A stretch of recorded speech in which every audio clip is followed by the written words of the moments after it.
Florida অঙ্গরাজ্যে যুক্তরাষ্ট্রের বিমান বাহিনীর এক কৃষ্ণাঙ্গ কর্মকর্তাকে হত্যা করেছে পুলিশ। ৮ মে নিহত ওই কর্মকর্তার পরিবারের একজন আইনজীবী এই তথ্য জানিয়েছে। পুলিশ অপরিচিত একটি নম্বর থেকে বারবার ফোন পেয়ে ফ্লোরিডা অঙ্গরাজ্যের একটি অ্যাপার্টমেন্টে যায়। তবে ভুলে তারা ওই কৃষ্ণাঙ্গ কর্মকর্তার ইউনিটে ঢুকে পড়েন আর তার হাতে একটি বন্দুক দেখতে পান।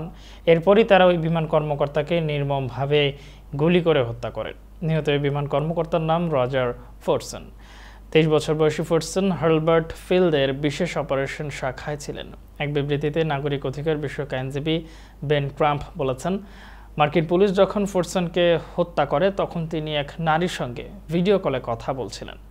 ট্রাম্পের বিবৃতি অনুসারে ফোর্সন তার বসার ঘরে ফিরে যাওয়ার সময় ডেপুটিরা দরজা ভেঙে ঢুকে পড়ে এবং তাকে বন্দুক হাতে দেখে 6টি গুলি করেন। কর্মকর্তারা জানান ফোর্সন একটি হাসপাতালে মারা যান। এই ঘটনার সঙ্গে জড়িত ওই পুলিশ কর্মকর্তার বিরুদ্ধে তদন্ত করা হচ্ছে বলে জানানো হয় প্রতিবেদনে।